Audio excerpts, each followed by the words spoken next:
Well, hello everyone, and thank you for joining our session on the food industry and the food supply system. I'm Hank Cardello. I'm a senior fellow with Hudson Institute and direct its Food Policy Center. We're here to talk about a serious matter that not only has affected Americans, with over 100,000 of us gone and the problems continuing, but also to talk about another casualty, and that is the food industry and the food system. It's really been thrown over the cliff in terms of what it's used to dealing with, the problems it is really superior at addressing, and it's a new time for the entire industry, as we're finding out. Certainly we have plenty of food, but we're also finding out that the supply chain isn't working across the board. Early on, we saw panic buying. I mean, we were out of toilet paper for a while, of all things. But we're also seeing some other serious issues, like farmers plowing under fresh vegetables. We're seeing fresh milk being dumped down drains. We're seeing miles-long lines of people waiting for food at food banks. And of course, we've seen COVID-19 outbreaks at meat plants, which continue to this day. So today, we want to talk about all these issues impacting the industry from a broad perspective, and not only talk about the issues, but things that are happening, that are changing, and also ways we might be able to fix them as we look forward. So what I'd like to do now is introduce our esteemed panel, people who have experience in this space. They're on the front lines. First, I'd like to introduce Allison Boder. Allison is the president and CEO of the American Frozen Food Institute. This is the group that is the trade organization for frozen food manufacturers. And interestingly, safety has been on Allison's top of her list over several years, and she is an expert in this field as it relates to her industry. Larry Cole is vice president for Ahold Delhaize's Retail Business Services Unit. Ahold, you may know, is the parent company of some well-known grocery chains such as Stop & Shop, Food Lion, Giant, and Hannaford. And Larry's history is around food safety and quality control and understanding the entire food system. And our third guest is Doug Rao. Doug is the former president of Trader Joe's and is the founder and president of Daily Table. Daily Table is a very unique concept which sells nutritious and affordable foods in low-income areas. And we'll get Doug to talk more about that because he's at the front lines of where the pandemic has interfaced with lower-income populations. So just to kick things off, I want to talk a little bit about, what's changed. I mean, we've read in the paper, we get all our news and information from newspapers and TVs, but what's really going on behind the scenes? Since March, the food world has turned upside down, and I'd like to start with Larry on this one. How has your business changed over this time? I mean, from what it looked like in February to what it looks like today. That's a great question, Hank. And first, Allison and Doug, thanks for joining me in this conversation. So I look forward to it. I think really, if you think just 12 weeks ago, right, when kind of this all started here, anyways. And but first, I'd also like to start with just thanking everybody in the food industry, because all of our worlds have been certainly turned upside down to some degree. Whether they're associate or employee opportunities or issues, whether it's the supply chain issues, whether it's just trying to serve the customer in a way that we're accustomed to serving them. All of that has changed pretty dramatically, I'd say, in the last 12 weeks. And I think each week we're learning more and more about maybe how to define a new normal and what's ahead of us, although I think we still have a lot of work to really figure that out collectively. I'd suggest that a couple things. From a supply chain standpoint, Hank, you're right. The toilet paper still to this day seems like it's, depending on where you're at, it's hard to get. Along with some other commodities in the cleaning areas and proteins, we've seen a problem. And again, I think everything that we continue to hear and see and probably feel is it's not as much of an outage, if you will, or a lack of food per se, as much as it is. It's just the increased volume at unprecedented levels, and really trying, and that sustained itself for really the last 12 weeks. So trying to refill the pipeline, along with some of the opportunities that the meat industry is now experiencing, as an example, has been difficult. I'd suggest for the most part that we do have products available. It's probably just not to the variety and the level that most customers are accustomed to being able to have a choice about. I think the second line is, certainly when we look at omni-channel and the future of omni-channel, which includes e-commerce for us, this is a space that the Ahold Delhaize USA brands have been playing in for a long time, and I think have some experience in. But the amount of growth in the e-commerce area has been astronomical in the last 12 weeks.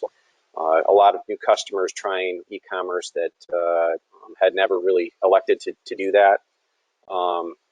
We have both home delivery and click and collect type operations and support, other third-party type shop and deliver to customer operations, and all of them have just seen really exponential growth. And I think the challenge for us is, again, trying to figure out the systems internally to replenish the product and replenish the customer's choices or their secondary choices, which has been really difficult to do. So those are challenges that we continue to work through, but I think each week gets a little bit better there.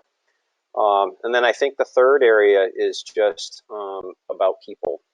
And from a people standpoint, is not only turning the industry upside down on a business model that's used to kind of the interconnectivity of people meeting people, people wanting to be with people, meetings that you want to be in the same room with people, all of those, and all the reasons that we thought that this could never work, for working remotely, and kind of maybe brainwashing ourselves to think that way. I think it's been amazing to see the last 12 weeks of really turning this on its head overnight, and IT systems working, the ability for people to work from home in a different way, and doing it successfully, has been really pretty cool to see. And really everybody kind of trying to get in the same, really focused on the same outcome of trying to service our brands, our stores, and our customers at the end of the day. So I'd suggest those are areas that have seen a lot of change. There's many, many other areas that we could talk about in depth, but I'll pause there and I'll give it back to you, Hank. Yeah, thank you, Larry, and we will get into some of those topics in depth. Allison, your industry sector has had a different experience. I mean, frozen foods in particular have actually been a bright spot. Maybe you can elaborate on the changes you've seen over the last few months. Yeah, thanks, Hank, and thank you also to having me here on this panel and to my esteemed panelist peers. You're right, frozen has really had a little bit of a silver lining in this pandemic. Right at the beginning in mid-March, we saw almost 100% surge in product demand across the board for frozen. And now, almost 12 weeks out, we're still seeing elevated demand.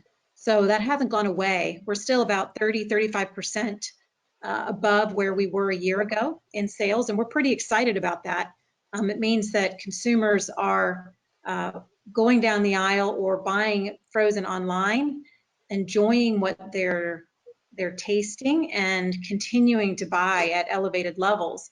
I think we've probably also brought new people to the category through this experience. On the other hand, it's not all been rosy. So our industry, we have in my membership many companies that also service the hospitality and restaurant world. And those companies have had a much harder struggle, of course, since mid-March, when restaurants basically went black, during shutdowns. So that's been tough. So it has not, the industry has not felt this evenly. And as an association, we're working with our members across the board, those who are doing well, and also those who are struggling more, to try and figure out how we can disperse that food into the system still, even though restaurants are in trouble right now. Thankfully, hopefully, as we start to see these lockdowns lifted, we'll see some of that restaurant demand come back, and that'll be good for the frozen food industry. All right, thanks for that overview on that. And Doug, of course, you're in a very unique place right now where you're at the front lines of low-income populations and giving them affordable foods and making those foods available to them too. I'd be very curious to hear what your experience have been. Yeah, well, first, thanks for having me here, Hank, and it's great to be on a panel with both Larry and with Allison. So, you know, like most grocers, we saw a tremendous spike. You know, the panic buying around the 13th to 17th to 20th of March. And then as Boston, which was like New York, hit hard, and one of the first real big areas did a lockdown, we, as with most grocers, started experiencing that customers would come and shop less frequently, but buy a lot more. So customer counts were down, but average basket transaction size was up significantly. Two other things we noticed right away, which are not unusual, and just want to highlight that there are many similarities among the economic population we solve and others. One is that prepared meals started to not be of much interest compared to dry beans, canned groceries, because people had time. They were at home. And it's interesting. It was kind of one of those, we have time to cook now, where in the past it was, we're working 2 or 3 jobs. We don't have any time at all. And so we have a kitchen commissary that's been, for the last 5 years, generating a lot of meals that people can come grab and go. So the other thing that's, I think, fairly obvious is that there is a tremendous shortage. I used to say for years now that hunger in America is primarily a shortage of nutrients, not calories, and that was true post or pre-COVID. That's not so true right now, and we're experiencing this and seeing this in the communities we serve, and in Boston, where there are literally, you know, tens of thousands of people in Boston that are struggling just to figure out where the next, you know, calorie is going to come from. So that's a real change in our communities. We've had to adapt and adjust to that, which I can discuss later if we have time. Okay. No, thanks for that overview. You know, it seems to me what's out of whack for the food system right now is, again, we have plenty of food, as all of you know, and yet it looks like all the pieces aren't speaking to each other. You know, it's ag speaking to, you know, like restaurants. All right, all the supply that used to go to restaurants now has been truncated. You know, they're doing a lot of takeout and pickup business, but of course, most of the time they're not doing on-premise dining any longer. And same with industrial uses. The packaging is different. It's not consumer friendly. And yet here it is, plenty of supply, and we still have people that can't access you. Again, you have lines of people trying to get products at food banks that are struggling there. I'd just like to get your takes on that. Larry, maybe you could tackle that on the system as a whole, just looking at it. And it seems it's all there, but nevertheless, it doesn't seem to be aligned. Yeah, no, I think you're right. I think that the system, we've certainly had some challenges with trying to refill the pipeline based on the amount of business that just, you know, exponentially grew overnight, and the level at which it's maintained itself, really. So we've done some unique things. We've actually built We've created some new opportunities where we could do full pallets in some off-site locations, and just to try to accelerate the process of moving full pallet of products, or they're often referred to as rainbow pallets, where you'd start selecting layers and just build a pallet to ship of things like Doug was mentioning with some of the dry goods with beans or rice, or even some of the cleaning products and so forth that stores were having a hard time keeping in stock. But we, in one case in Connecticut, we initiated a facility in about 7 days to be able to do this, working with the local regulatory team. So I think there are examples where the regulatory folks had really helped us try to make things more flexible. I think FDA, in some cases with revised guidance, tried to do some things where product was destined for institutional use or restaurants. That typically the biggest difference is the size or the quantity is in a bigger size. And so maybe it might be a 10-pound or a 20-pound bag of chicken breasts that from a retail standpoint would not be the ideal size, at least for our types of stores. And so we actually revised some things and modified procedures to be able to do in-store processing, packaging of product, repackaging of product, which for us, it's probably been 10 years since we've probably done that with fresh poultry in retail stores, where historically it's come in prepackaged at this point. I think shell eggs is another example where FDA made some guidance exemptions with labeling that made it easier to sell products destined for an institution or a food service type operation. So I think there's some bright spots and some examples where the regulatory teams did try to help and accelerate the way to be able to sell and offer products, so they wouldn't end up in areas that would not be used. So are we great at it yet? No. Do we still have progress to make? I think there's lots of examples where that would be the case, but I also think there's a lot of efforts trying to figure out how we can source different products. I know hand sanitizer is another example. Again, stores were depleted of that inventory pretty quickly. We had sourced from all different types of suppliers that we had typically never worked with, but hand sanitizer was some specialty type stores, bookstores, and so forth that weren't open as a result of the state close downs, if you will, where we were able to secure that and reroute it for customer use and so forth. So again, I think there's a lot of good examples, but I think you're right. There's definitely still some opportunities on how we continue to look at the supply chain as efficient as it is under normal conditions. Yeah, Doug, what are you seeing in your particular chain there? Well, first, a lot of what Larry was seeing and talking about, but we also deal with slightly different point of view. As a nonprofit, Daily Table is dedicated to bringing truly affordable, nutritious food. One of the challenges is just the cost of nutrition in the inner city.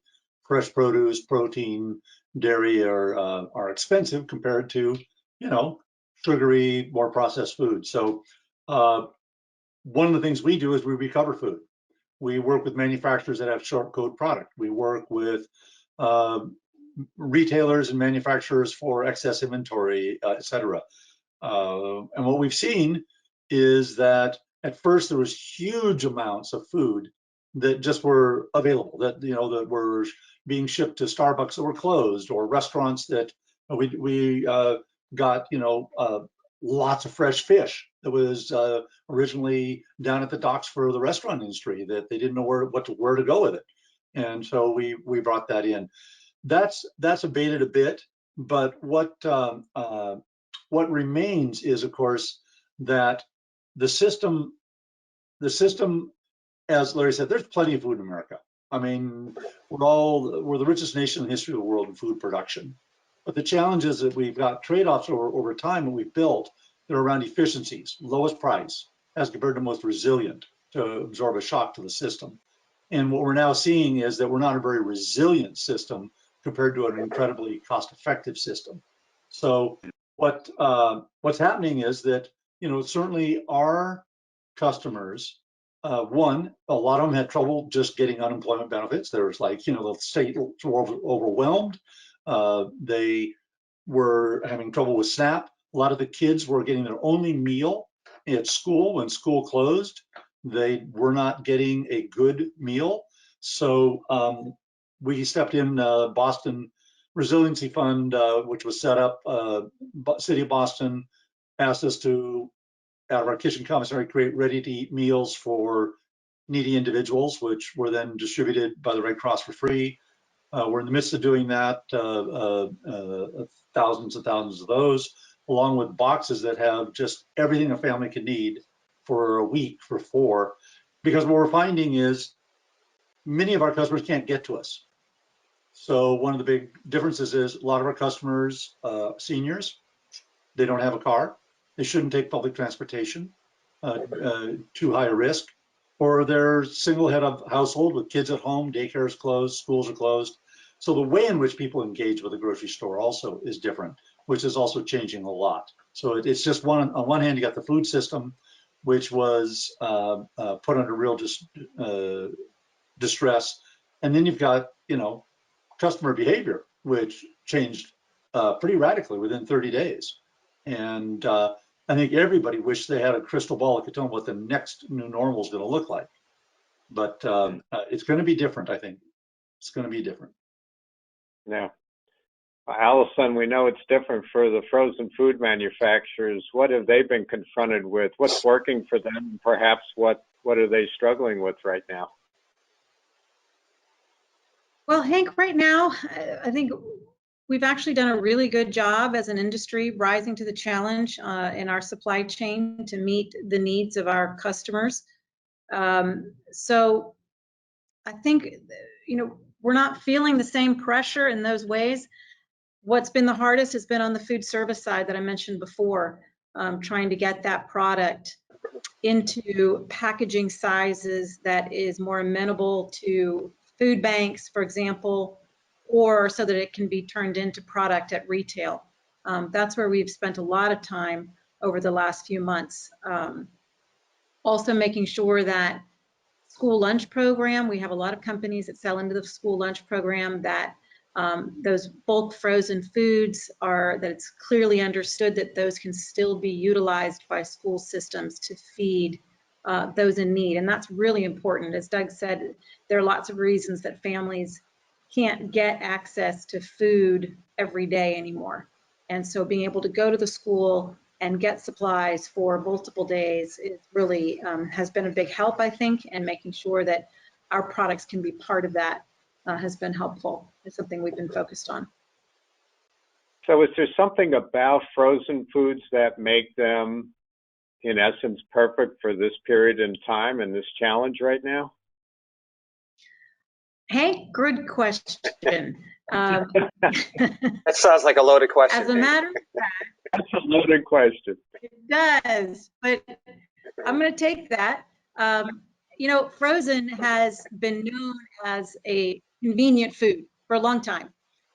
But additionally, and what we're seeing, our companies have put so much effort into innovation in products sold in the frozen aisle that it's an unrecognizable category compared to 5 or 6 years ago. And our core consumer today is the young millennial with a family who's very busy, doesn't have a lot of time to cook, working 2 jobs sometimes. And so they're turning to frozen for the convenience factor, but also now because they are finding the quality there and the nutrition and the health that they want. So it's really the full package. And now in this pandemic, it's got the added benefit of longevity, right? So this is a perishable food, but it's not perishable if it's stored correctly in the freezer. And so it allows consumers that additional convenience of going to the grocery store once and having food then on hand for a sizable amount of time. What we've seen, interestingly, is an incredible demand for freezer units. As consumers want to stock up on foods, they are turning to frozen for that. I would add one more point that frozen is particularly helpful right now from a sustainability standpoint. No one has extra food to waste. And food waste has been a driver of frozen food over the past few years anyway, because it's a great way to store food. You only cook what you're going to eat, and then you can easily store the rest so it doesn't go to waste. But now, particularly in these days when there's not enough money to buy the food, all the food that consumers want, they can't afford to waste it in these days. And because it requires, if they don't have it, if they're wasting it, then it's another trip to the grocery store. So it's really been an ideal food right now during the pandemic. It's brought a lot of people, I think, comfort and convenience. Larry, Allison brought up the notion of frozen, and then I think in terms of fresh foods too. Are we seeing any trends either towards or away from fresh produce right now? Are there concerns, let's say, about safety, that there's hands on these products that might not be fully packaged? Are you seeing anything like that? Yeah, it's an interesting question. I think initially, and I think there might have been a couple reasons for this, but from our standpoint, we started seeing a move towards more bagged items that people were purchasing. So citrus and apples and those types of potatoes and those types of products were up significantly, double-digit growth. I think in the last couple weeks, that numbers may be more normalizing to what historical kind of purchase patterns would be for fresh produce, at least for our customers. But there was definitely a change, and I think part of it might be from a value equation. I think part of it might be, the word that we continually hear now on perception is optics. The optics of what people perceive the virus to be or not to be, what they were hearing in the media.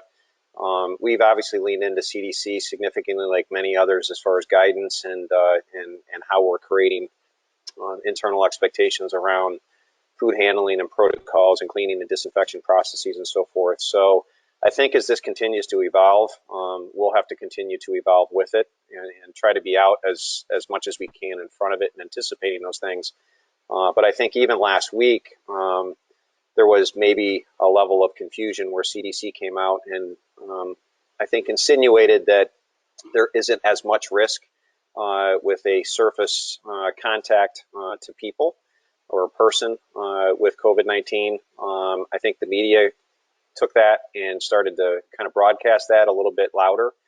And I think CDC came back within a couple of days and said, hey, time out, cleaning and disinfection processes are still important, but I think it was to try to tamper down that element of that it's not important at all. So I think as we continue to learn more about what this particular virus is or isn't, then we'll have to let the science help us direct what those procedures need to be. But right now, we haven't seen a lot different per se from a consumer shopping in the fresh produce department. And also one of our concerns as this thing was unfolding was we're in, I think it's 23 states at this point, and there's a lot of state and local health authorities depending on the state. And unfortunately, as much as we'd like to be kind of aligned to all the things that we needed to do during this the last 12 weeks, they're all in various stages of what they expect. And that creates a whole another set of problems. But the one area that we didn't really see was in fresh produce, where we had anticipated maybe some states or local health departments would start dictating that those products would have to be either bagged or not sold, or those types of things, which we haven't seen. Unfortunately, that we haven't seen that yet, based on what the science is suggesting. Doug, how about in your store? I know that you sell plenty of produce, which is very reasonably priced, and that's a big deal for you. Are you seeing any changes there in buying behavior? Yeah, I think that, as I mentioned, people have more time, so our prepared meals are dropping, I think, for two reasons.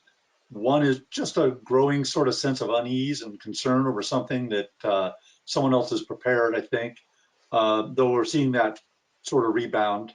I was always surprised that as many salads sold as they did still, quite frankly. But we had a real run on everything from, canned tuna, dry beans, and all that. Well, what people want right now is they want to be able to afford to eat well. They have time to cook. And so we're a lot of protein, a lot of fresh fish and chicken and beef. We've been able to continue to stay in stock on that, and there's been some supply chain issues on proteins, but fortunately we've been able to stay in stock.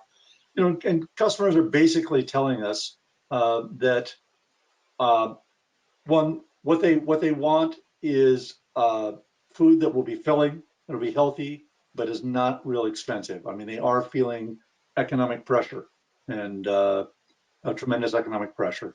So we also have a program that helps us with what's called Double Up Food Bucks through a couple foundations that have helped fund this through the city of Boston, where anyone on SNAP gets 2 for 1 on all their fresh produce. So our bananas, which are 39 cents a pound regularly, are 19 cents a pound to anyone on SNAP. And it's been that way for a couple of years now. And now we're noticing they're really taking advantage of it. Very important. Yeah, Hank, if I could maybe just add on to that, it's interesting that in talking to some of our produce leaders, things like organics are up in general, but I think that might just be an availability aspect, and I think it's a level of perception of healthier, maybe safer, and people being home. I think there's maybe a correlation there, but the other interesting things are garlic. And fresh herbs and those types of things are, it's very difficult to find, Doug, I don't know if you're finding fresh garlic, but the garlic cloves are really tough. And, it really is. Yeah, and it's through July, I think, when the transition comes. But, one of the quandaries that we found ourselves in was you could find garlic from China, though. But from a perception standpoint, is that really the choice that you want to make, per se, right? So, very interesting on how you think some of these items, zucchini, onions, garlic, and so forth, that tells you that probably people are definitely trying some different things at home from a cooking standpoint. So it'll be interesting to see how that stays or doesn't stay as we move towards a new normal of life, if you will. Actually, Larry, that ties into some research we've been doing recently that shows that consumers are paying more attention to how they stay healthy in this ongoing environment where we're uncertain about, potential therapeutic or potential vaccination and taking care of one's health. The word immunity comes up, and ingredients like the garlics and other healthier ingredients. We see that consumers are definitely migrating towards products that will help enhance their self-immunity, recognizing they might not have the kinds of defenses that they'd like to have. So that speaks very much to that point. We might have to think about stocking up on gum and breath mints then, huh? Well, I'm Italian, so this is a staple for us. So this is just a mandatory food group for our family. Doug mentioned proteins a moment ago, and of course, meat and meat plants have been very top of mind and topical over the past month or so. And Larry, I'd like to start with you. Looking at the food system perspective and meat production. And obviously there's COVID cases and there's the process itself. And also there have been, to use your term, optics around perceptions in the media about unsanitary conditions. And perhaps I'd love to get your perspectives on what you've seen over the years relative to meat production and what's happening now under the coronavirus pandemic. Yeah, there's a lot in that question, so I'll try to give you some insights anyway. So, for me personally, I think one of the things that actually there's a level of frustration that I experience, and that's again, listening to the news reports, it tends to be more about shutting the plant down for disinfection purposes. Which I think is maybe not the best way to describe what we're dealing with COVID-19, especially as it being defined by CDC and others, that it's really the person-to-person contact that's the risk and the concern, and really what we're trying to mitigate, right? So all the steps of trying to keep people out of work if they're not feeling well, if they're sick. Quite honestly, in an industry over the years that has historically probably been more prideful about wanting to come to work if they're not necessarily feeling perfectly well. So I think that'll be a big change as we go forward too, with more leverage about that, but that's a side note. But I think that trying to get specific to the issue is really more person to person, and that's what we're trying to solve for, will help all plants. And it's we've seen it with meat plants, but I would suggest that the risk is as high in other sectors of the industry. And that I know through organizations like Allison's that a lot of people are working really hard to try to make sure that those sectors of the industry understand these risks and also prepare for what they can do for things like social distancing and being healthy and providing some, preventative PPE type approaches in managing that. And process changes are going to happen for us to be successful at that, because in many of these plants, folks are very close together for extended time periods. And so from my perspective, that's where I see the risk and how we need to mitigate it. The cleaning or the disinfection processes or sanitizing processes on a daily basis are pretty well documented. And, especially in USDA plants, you do have a daily presence from a regulatory standpoint, looking at those types of things as well. So for me, it's more about, let's focus on really what's the preventative controls and the risk mitigation, which is the person-to-person aspect. Not to say that the other things aren't important, but I'm less concerned about the plant being cleaned and sanitized, disinfected, as I am compared to keeping sick people out and keeping healthy people safe until the folks can come back to work. So that's what I would offer on that. A follow-on question, Larry, are there any other food sectors or categories, production categories that you think might have some vulnerabilities similar to the meat plants? I do. I don't want to call out specific sectors specifically. That would probably be more my guess at this point. I just think that the sectors that rely on a lot of people to produce the product or package the product need to be cautious of, what are they doing to try to protect their associates, their employees. I think that would be wise and I'm sure a lot of them are looking at that and trying to understand what the meat sector has done to try to further protect the issues that they're dealing with now. Yeah. Allison, some of your member companies obviously are in the meat business or sell products that contain meat. Are there anything that they're doing right now to try to make sure they enhance safety of their products and also their people? Yeah, I think it's beyond, I think it's all food.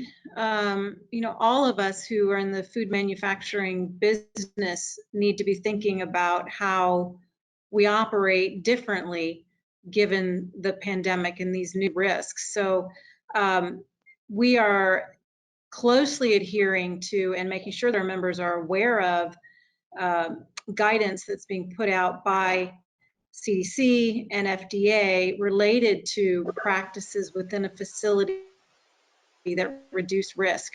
And those are, as Larry said, it's really not about the traditional food safety of individuals on the line. So how can one physically distance? How can you put in physical barriers if possible? What is the personal protective equipment that's needed if you can't physically distance? And then also making sure that your workforce understands what happens what they do in the plant matters and what they do at home matters. What's happening in the community matters also. So communication is key across the industry, no matter what type of food one produces. It's definitely, all of us need to be working together to make sure that those best practices, and we're learning this as we go, right? 12 weeks ago, we weren't thinking in the same way about physical distancing or space between workers. So all of this has been, a unique challenge to learn and fix and modify and continually modify over time as we learn new practices that are helpful to the industry. Doug, is this an issue that's impacting your grocery operation, or even give your perspectives on how it might impact a Trader Joe's? Well, I think it impacts all grocers, and that is that, one, at first people were just afraid. Danny Wegmans of Wegmans, of course, was quoted in the paper, I think on Saturday here, saying, "We've lost our mojo. Like, it's not fun anymore." I mean, Wegmans was the one of the premier stores, probably when people think of putting on a show for the customer, right? And big, massive, and now people just want to come in and get out, and the fresh food sections just, there's nothing there, and all of their olive carts are now just prepackaged, and So I think there's a couple of things that the grocery industry is rethinking. That one, people want to just get in, get out of the store quick, which was the antithesis of what grocers wanted in the past. They wanted to find ways to have you hang around and go back to our demo tasting table and chat it up, and maybe have a cooking demonstration or a tasting bar. Well, customers don't want that right now, and instead, what they want is a store that's not going to be crowded, where you're helping them with maybe one-way aisles, so they're not having to interact with, and get too close to anybody. I think that people are also looking for that sense of safety in food that Allison and others have talked about, that Larry's talking about, that we have had tremendous trust in our food system, compared to the rest of the world for decades. And there's been times in which that's been shaken by an outbreak here or there, but generally we've trusted our food system. I think right now, until a lot more is learned, people went through a period where they didn't trust anything. And now they're slowly getting trust back and coming back to, okay, there's little evidence that it's actually transmitted through food. And we're finding it with our customers that, coming back to shop, like I say, buying more on an average shop, but being very sensitive to and not wanting to have too crowded a store when they're there. Make sure you maintain, and you literally, if you have to, people wait outside. I see this at a number of grocers. Trader Joe's, you just mentioned, not infrequent to drive by Trader Joe's and see a bunch of people standing 6 feet apart out on the sidewalk waiting to get in. And I think this is, for now, this is the way it's going to be, is that people want to feel safe, and they want to know that you've done that you're keeping them safe in the store, and that the food itself, that you've got proper sanitation, other carts and everything else. You're spending a lot of time and energy making sure the store is really clean, and to protect your employees and your staff. And the customer, excuse me. Yeah. So, If I could add on to that, sure. Doug, I think you're exactly right. And, I think this pandemic is going to be seen as the great accelerator.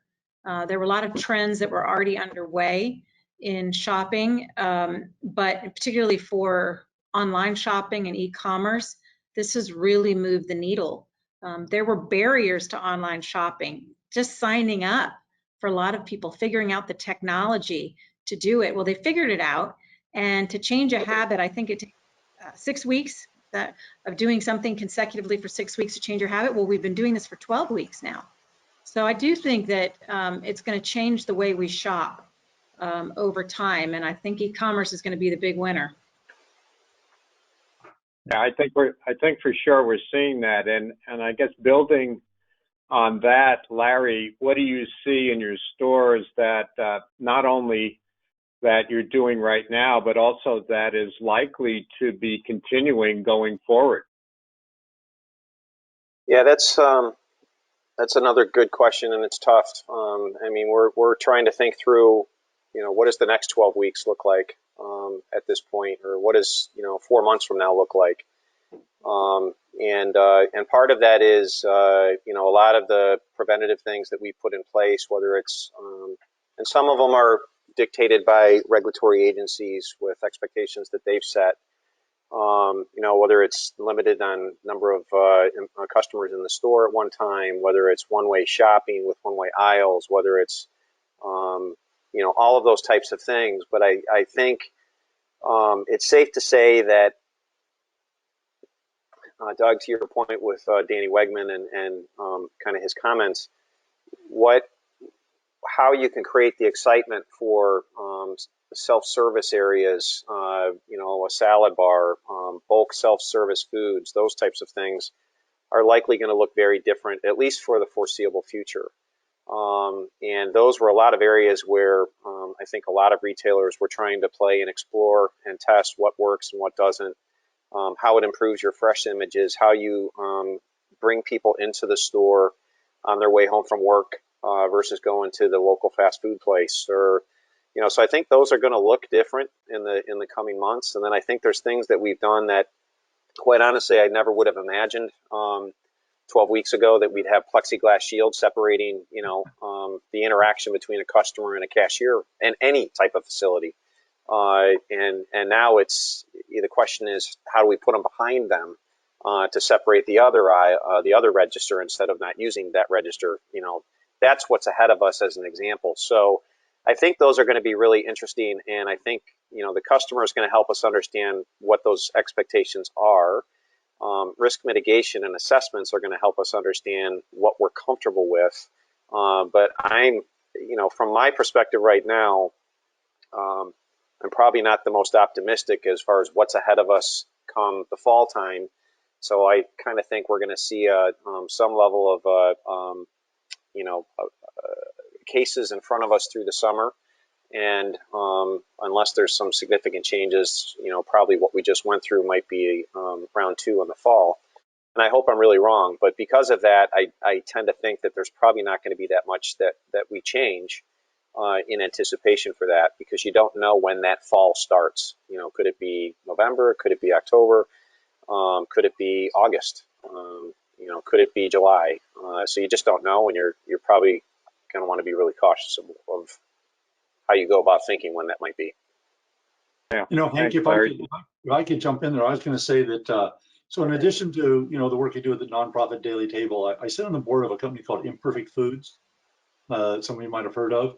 I also sit on the board of Sprouts Farmers Markets.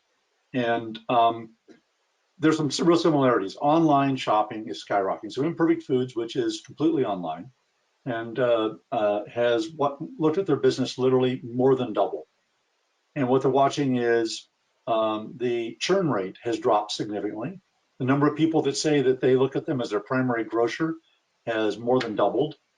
And as time goes by, we all know, because I'm one of them, I think some of us are, is when you first started out, if you weren't going to go in a grocery store and shop, for the first time, I'd like maybe do an Instacart with, whoever it was, whether it was with, Stop and Shop, or whether it was with Amazon, whatever, and had terrible service. I mean, I'll just be blunt, because it was overwhelmed. Everybody was overwhelmed. They didn't have enough people. So now they've hired, I think over 170,000 Instacart employees just in the Northeast. It's astonishing. And now you can find a time on Amazon or Whole Foods or Stop and Shop or Costco for that matter. So I think that what's going to happen, the reason I say that is, if the grocers, in a way, were lucky, and this had all ended 6 weeks ago after people had 4 or 5 or 6 weeks of relatively poor online shopping experiences, hard to find a time slot for delivery, a lot of mistakes, it was a mess. But you were so grateful just to get something. Now it's starting to smooth into a regular, I'm getting what I'm supposed to get. I don't have to get up in the middle of the night to find a time slot. We're going to go through a few weeks of that. And then to Allison's point, we start to form a habit. This gets to be easy. And that's where I think that the grocers that I know are moving quickly towards their own online, their own curbside. They're not going to expect customers just come pouring back in the store suddenly. They're going to have to go out and capture them in a different way. Allison, your thoughts on the frozen food folks and grocery? Are there any changing dynamics going on there? Or is it pretty much the same and you're just selling more volume? We're selling a lot more volume. I think there has been some SKU rationalization to make sure that we can get enough product of certain types to the grocery store. So you're not seeing perhaps as much variety in terms of all the different package sizes, but you're still getting peas, right? So we have seen some of that. Otherwise, I think right now Frozen's feeling good about where we're at with the marketplace. I do think, as we look ahead to the fall, we're going to see consumers continue to shop frozen and continue to cook at home. Restaurants are going to open up. I do think that's going to be a positive. But at the same time, I think that's a big unknown for our industry, is what's going to happen on the restaurant side. How quickly will that come back? When will it come back to full capacity? As long as right now in phase 1, we are seeing an uptick, but restaurants are only 50% full or at most. So, hopefully over time, we'll see the food service side of the business come back, and that'll have the biggest impact probably for frozen. Yeah. Question, thinking of changing dynamics, checkout in grocery stores, given the increase in e-commerce online ordering, what does that do to checkout? Larry, I'll ask you that first. You see any changes that are coming there at that part of the store?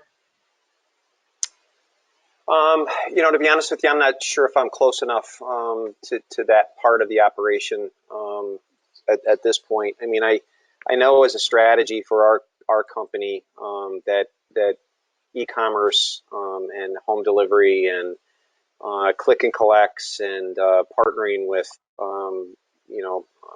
shopper and delivery type services have been important for us for years and continue to be important.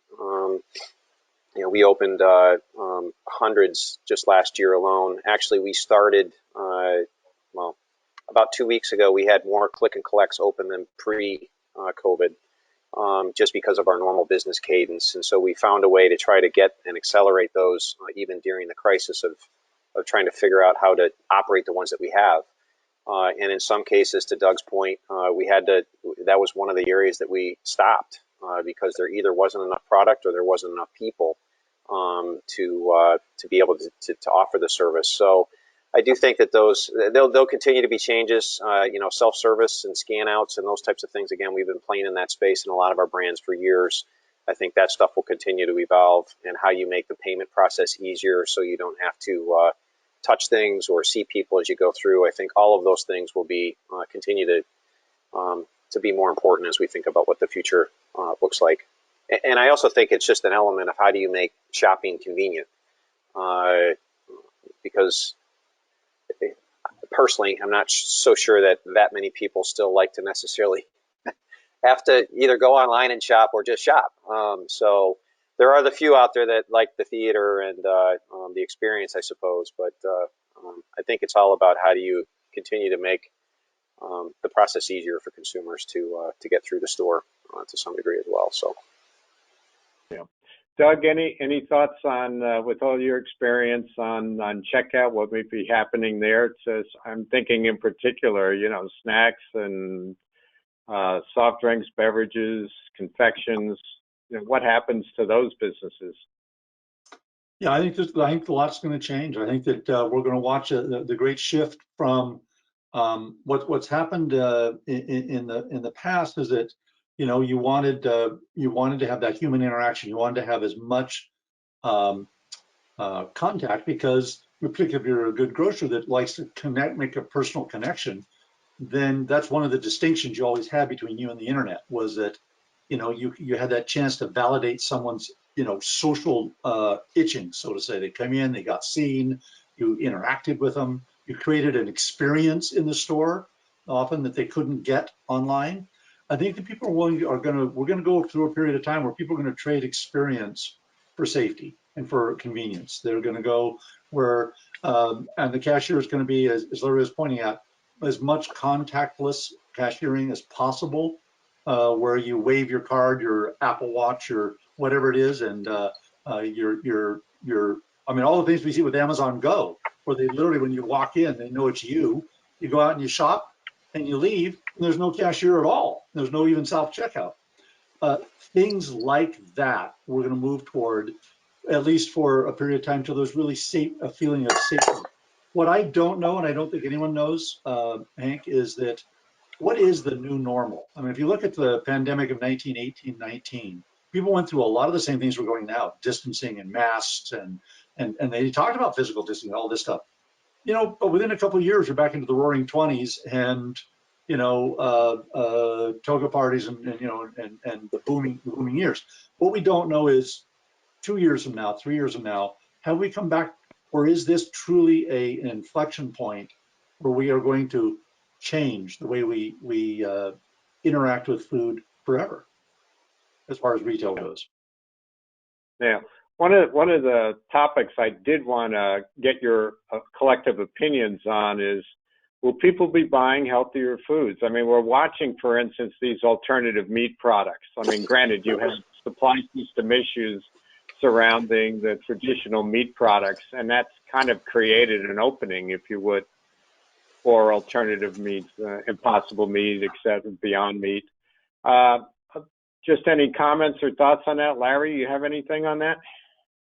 I think that we have seen, again, this is an area that we continue to play in different ways across our different brands. But we have seen a lot of success in the meat department with the plant-based offerings there.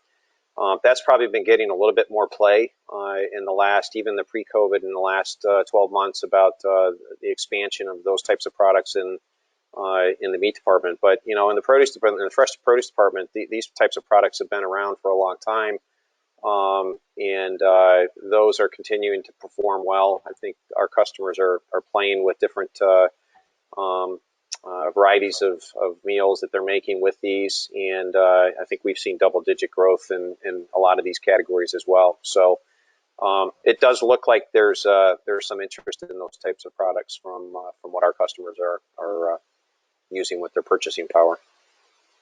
Yeah, Allison, Yeah, you seeing anything like that in frozen? Yeah, I would jump in. Yeah, I think initially in the very early days, there was a snow day mentality happening. And so we were all looking at how could we buy some foods for our families that were more comforting. And those are always fun foods to have on hand. And I think that's a strong point for the frozen category. But we're going to get back. We now know this is what we're going to be living with for the next year. And we're going to be living with some of these measures, for the next year on physical distancing in restaurants, et cetera. So we're going to be doing more of this in home. So we're going to have to go back to, I think, the interests that were prevalent before the pandemic. And there was a lot of interest in healthy eating. It's one of the reasons, or one of the drivers for innovation in the frozen category over the last few years, has been the effort on clean labels and on providing foods that meet the nutrition needs of the millennial consumer that is so highly focused on nutrition for their family, whether that's whole grain, high protein, low fat, calorie controlled, portion controlled. I think all of that is going to continue to be in vogue as we move forward. It's just taken us a little bit of a while to get accustomed to this as our new normal. Yeah. So Doug, I'll give you the closing comment today on this issue. Looking forward, and will products be healthier and the new or the new norm? I know we've got so much hypothetical out there, but just get your closing comments on what you feel might be happening. Yeah, well, again, I want to just thank the opportunity to be with Larry and with Allison. Some great comments they had. I'd just add to what their comments they've just made, to say that I don't think that the coronavirus is going to interrupt the mega trend that's out there. And the mega trend is that, one, we tend to be living longer, so we tend to get more interested in health as we get older, the graying. Second is that millennials and Gen Zs particularly now are caring about context, not just content. They want to know how it was made, how the people were treated, et cetera. What impact on the environment is it having? All of these contextual things that have entered food, they're not going away. Climate change issues, animal welfare issues, health, food equity issues, fair trade issues, all the things we've seen. I regard those are mega trends that this is not going to change in the long run. What it will do is it might change the way we interact with it. It might be that we'll be getting it online, but we're still going to care about, was that product, am I damaging the environment? Am I reinforcing poor treatment of workers? These are things which have become more cyclical and are getting louder voices among particularly the younger generation. I think that COVID-19 has had some major impacts on the food industry. It's probably accelerated some trends that would have otherwise taken longer, but there's some other things that are going to be there that are just more prevalent than ever. And those are our concerns around the larger picture and what food plays in our life and the environment. Doug, what a great way to close the session. And I thank you, Allison and Larry, for your expert commentary and insights. Terrific session. I thank you so much. And to those who are listening to this session, thank you so much for joining us, and stay well. Thank you. Thank you. Bye, everybody. Thank you, Thank you. Hank.